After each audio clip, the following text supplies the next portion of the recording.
I'm Ning Sin, and I got a chance to interview Dr. Goh Choon Fu, a senior lecturer from University Science Malaysia. Hi everyone, Dr. Goh. I'm a senior lecturer in the School of Pharmaceutical Sciences, UT Science Malaysia. So I have my PhD done in 2016, and since then I'm back here as a senior lecturer until today. And my major research interest is drug delivery to the skin.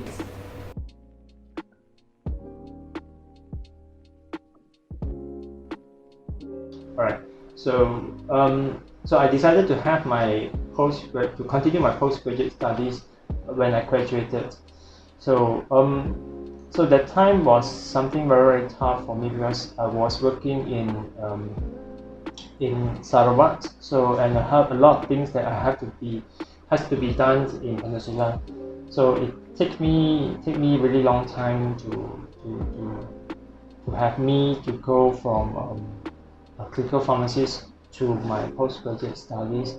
So, but overall, the ideas of having a postgraduate study is coming from my undergraduate times, and I really want to venture into something that is different of being a clinical pharmacist when you get to have experience during your clerkships. So that makes me want to think of venturing into research.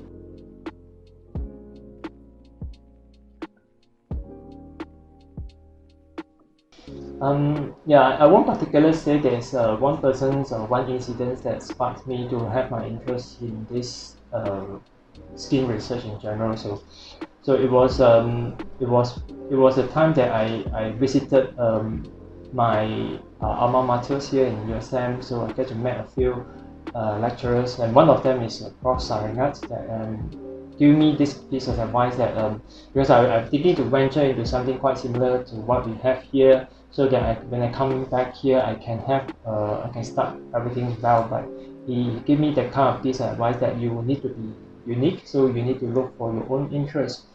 So after having some research of literatures, and then that's how I end up to pick up the skin research piece. I also realized that is actually quite not popular at that time in Malaysia. So I think that would be something worth to be pursued.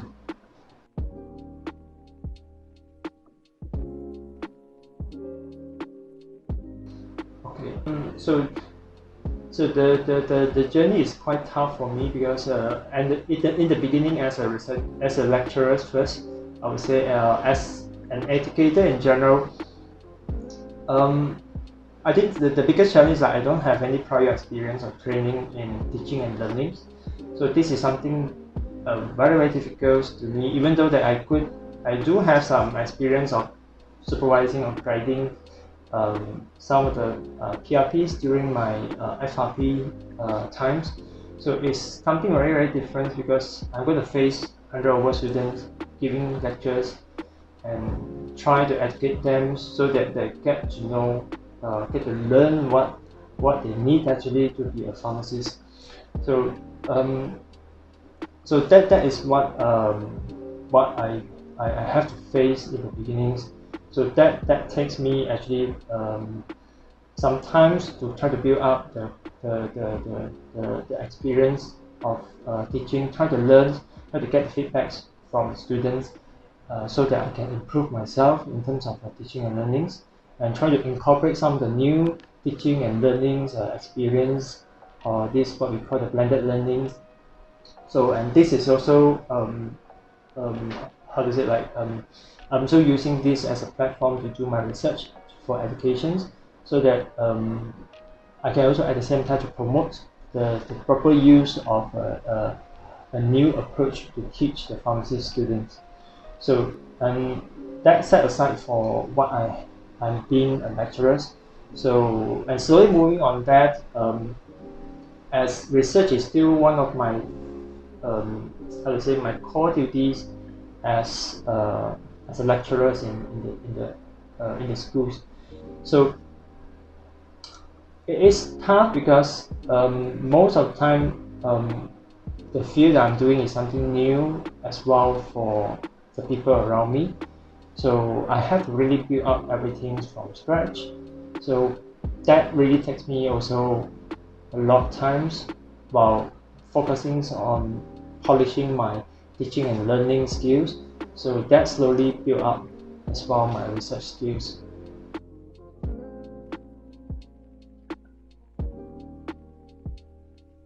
Okay. So I think my biggest satisfactions is coming from what it's not what me alone have achieved. I think it's what my teams, okay, including my students, be them postgraduate students or undergraduate students. So I think the biggest moment is to see how they excel in their own research, and of course from what we want in the international competitions or these conferences. So and yeah, I think to see them growing, to see them excelling in the field that they want to pursue is something, I mean, it's the biggest achievement for me as a researcher.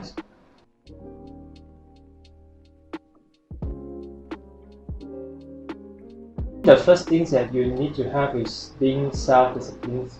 Alright, so I think that is I would say that is the major trait that you need to have, or major characteristic you need to have.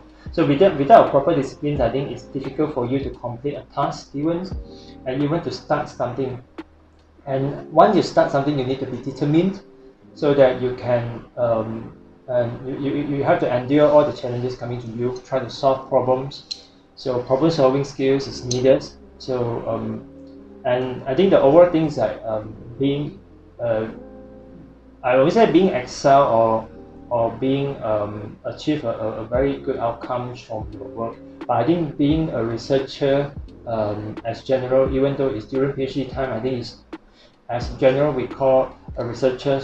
You need to have the determinations and the perseverance to able to overcome all the things coming to you, be it something big, something small, something difficult, something easy. So it doesn't matter that what is coming to you. I think the main thing is you as a researcher is going to find solutions to what you want to achieve at the end. And of course, from that, I think it's about how you want to manage the things around you. So it can be how you want to manage people. So that's the social sides of some persons. So how you can manage people, mingle around with the people around you, how to work as a team, how to manage your time, manage your plan, manage your research, and manage your experiments. So all things are building up, or these kind of characteristics are needed as a researcher.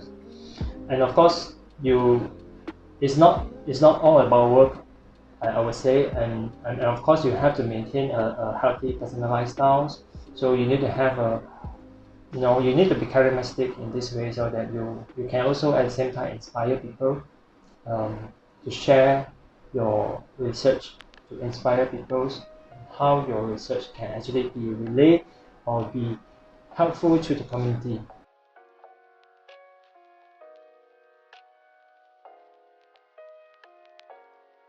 It is definitely difficult. Try to relay your research to community out there, because I think this is also the biggest and also my current challenge for myself, how I can actually do something benefits to the community. I think one of the most easiest way for me that I've been doing is try to educate the communities. So I do write sometimes to the mass media like newspaper, try to educate people. And one of the recent example is like we have our work review published in the journals, talking about some of the reactions using after using the sanitizers or disinfectants. So we try to translate that into something easy to understand to the public. So we try to educate them that how important is having disinfections or hand sanitizing during this COVID moment. and at the same time what they should do and don't when they're using hand sanitizers. So this is one of the very good examples that I have, apart from also sharing some of my healthcare knowledge with some of the some of the pupils in the primary school as well. So and of course I would like to contribute more to the community in many ways, and I think this community is not only limited to the publics, and this also taking care about the local industry. So, and I'm blessed that in my recent years I get to work with the local pharmaceutical industry. That actually I feel that I feel very proud to have my own research as well as my own inventions, or my own knowledge is able to solve the problem faced by the industries. So I think that is something I feel very satisfied with what I have achieved as well.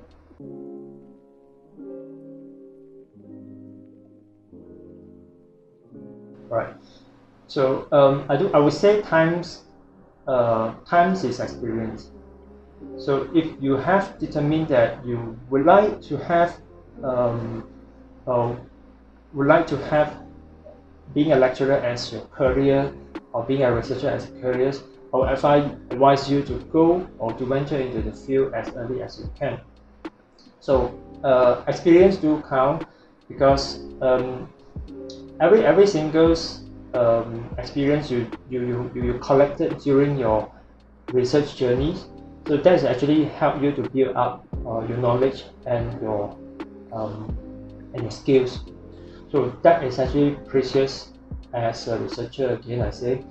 And I won't say that it's also be too late if you want to venture into academia after having completed your PRP, because sometimes we would like to think of maybe you will face some of the problems during a PRP, and you may think of you want to have some inventions or try to have solutions to the problem faced by your patients or faced by the policy available. So you may want to think about doing a research to try to improve the current policy, try to improve the current formations for a better quality of life of the patients.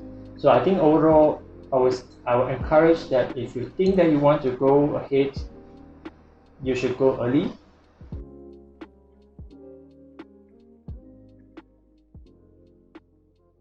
So the piece of advice is that I think from what I said just now, that you need to have the kind of characteristics of being a researcher, and you need to be determined, you need to be disciplined, and I think the most important thing is for you to actually look for the interests, the research interests that you want to pursue. Alright, so you may get to have some chance to discover some of the problems faced during your PRP, and as well as during your daily life, that you have seen your friends or family members having difficulties of doing or facing a treatment or doing a treatment. So you want to think of some invention to solve the problems. So yeah, I think you need to be curious as all the time, and need to be more creative in many ways, how you can actually leverage your research, and so that it benefits both the scientific community as well as our own publics.